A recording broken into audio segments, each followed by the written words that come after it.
Hey everyone, it's Frank Sinatra, and welcome to this review of the Master Grade RX-93 New Gundam. And here we have our picture, well, not picture, the actual box of the box art for the new Gundam. And it's actually one of my favorite box arts. I think it looks very, very nice. So, onto the box.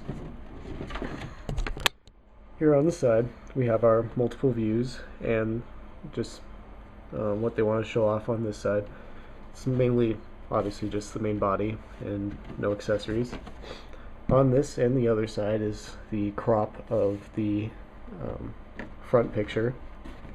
And on this side, they show off the accessories, the mesh pipe, and the die-cast parts that you'll be getting with this kit.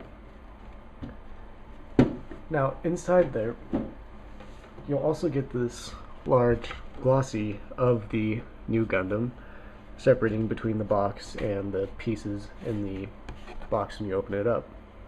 Kind of a neat little addition, but whatever.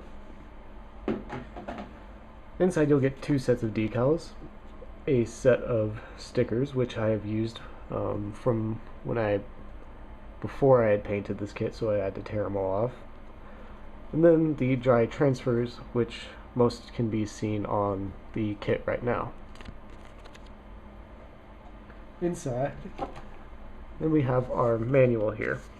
This manual is moderately sized for a Master Grade. It's not too long, with only 23 pages. And there's that on the front, and then a picture of the new Gundam on the back. On the inside, we have our standard information about the new Gundam, along with the parts list. And for the first half of it, there's going to be these side information things, along with like this thing, mostly in katakana. There's a bit of kanji in there. And then while building the kit up to the center fold, there'll be these like side information things, which are kind of neat. I wish I could read them. Can't get all that kanji. And again, for the side thing.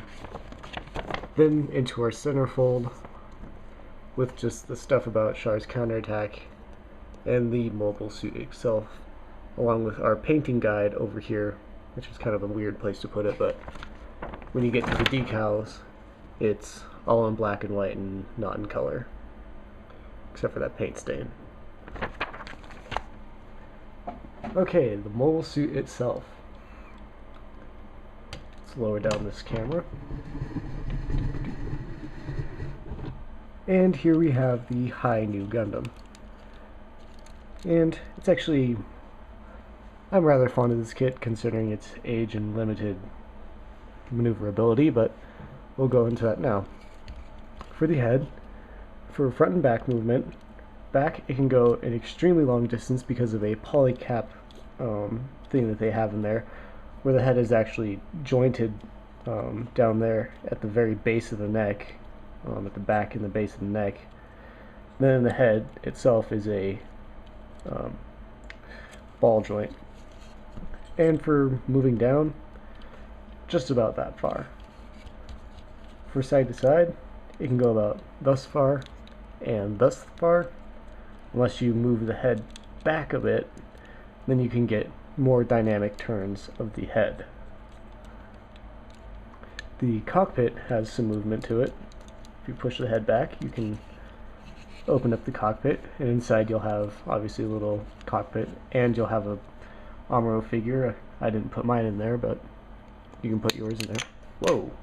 Whoa.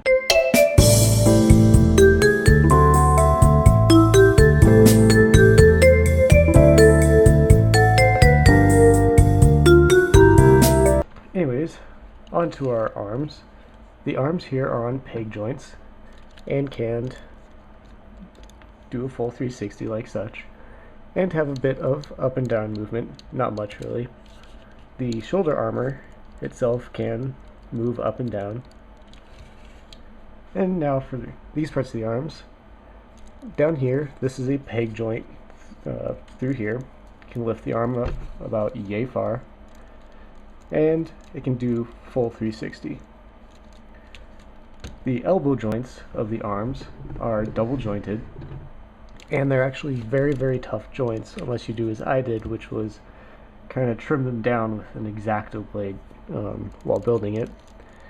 And they can do almost 90-degree turn, but obviously the armor gets in the way. Now for the left arm, it has this thing, and a beam saber can go in there, and it can pull out like such. And like the rest of the arm, that is a very tough joint, so again, I trimmed it down to make this movement a lot easier. Now, our hands here, they're on ball joints hidden by a piece of plastic there, and they can do full 360. And our hands are standard master grade hands of the time because these ones don't have any pegs in there to help support weapons.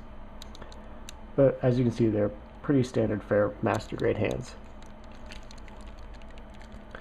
So, the torso here is on a ball joint, which is connecting into one of the 3 poly caps in here, and it can do a bit of side to side and turn about that far in both directions. Not too much in terms of maneuverability for the torso. The legs, however, are on ball joints again. Let me lift up the side skirt so you can see where it goes in there. And the torso piece in there is a die-cast part that connects into a polycap, so you don't have to worry about it breaking, like with the high new Gundam and what it did to me. And the legs can actually go up quite a fair distance. After you get the armor out of the way, they can do, actually, you can even go a bit more extreme forward. That's quite an extreme turn for this leg. And in reverse, just about the same in terms of turning. That's quite impressive for a kit of this age. Move these down. These parts are double jointed as well, and can turn about thus far before impacting the skirt armor, but if you move the skirt armor up, it can turn a bit more before running into its own armor there. The joints down here are moderately tough, but not nearly as bad as the arms.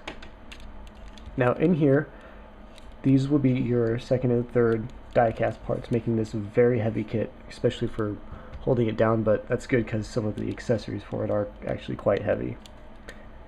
But on our thighs here, we have our thruster, which can move about like such. Then down here we have our feet, which are on ball joints in there, and can move from side to side like such and such, and back and forth like so, and like so. And also on the feet, we have the landing gears for whenever they needed to latch onto axis.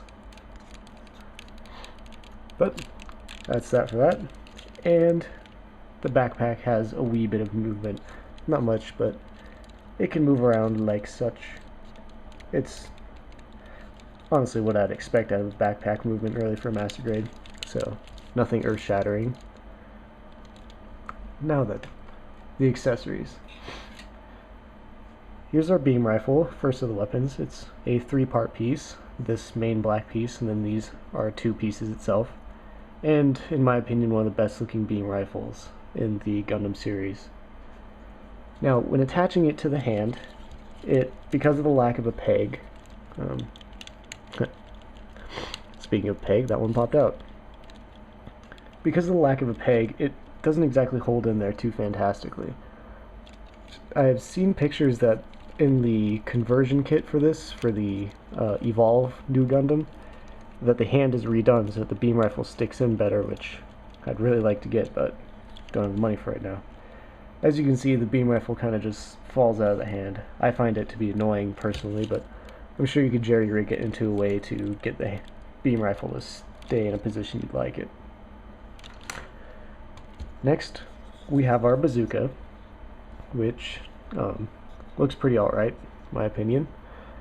It has a spot up here to connect into the backpack, and then we have our small movement for the handle for opening and closing.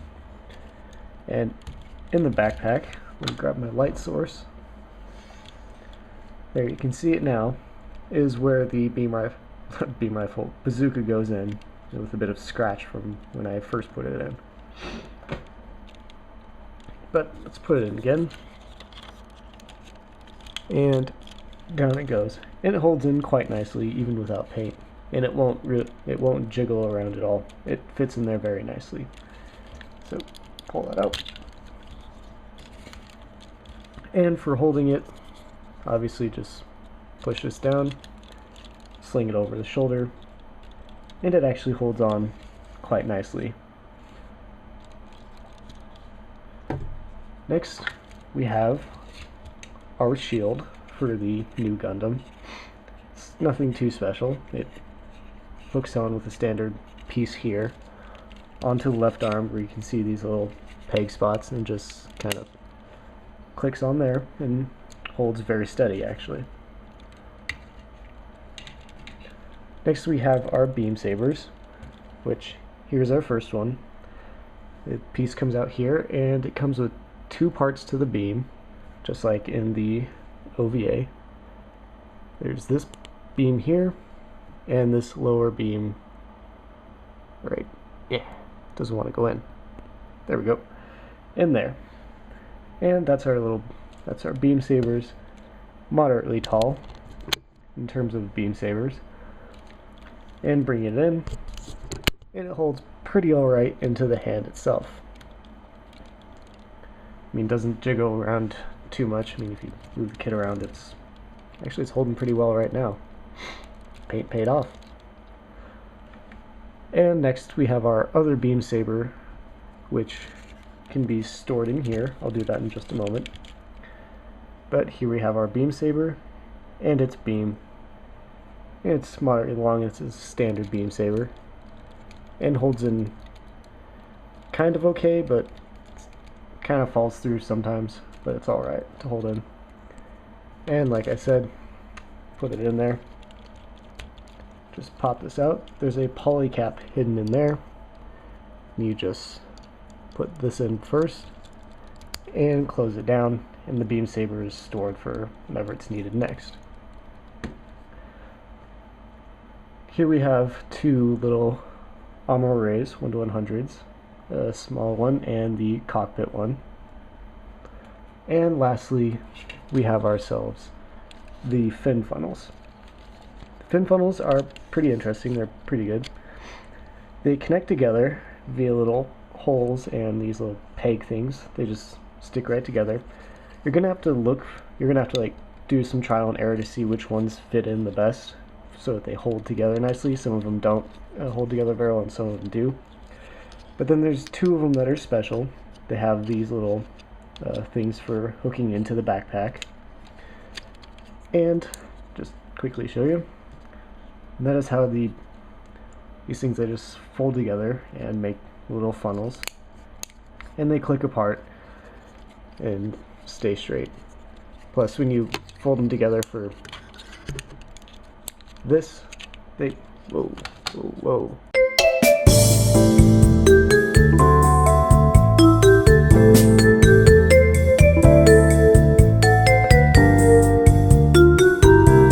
Anyways, these things fit in here and just kind of pop in nicely.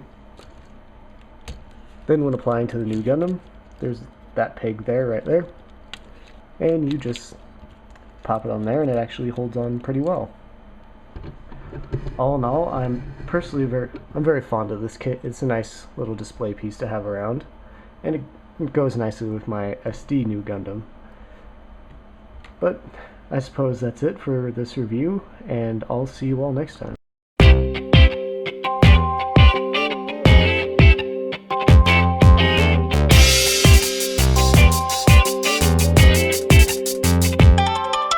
負けたくないし泣きたくないし笑ってたいから負けたくないし泣きたく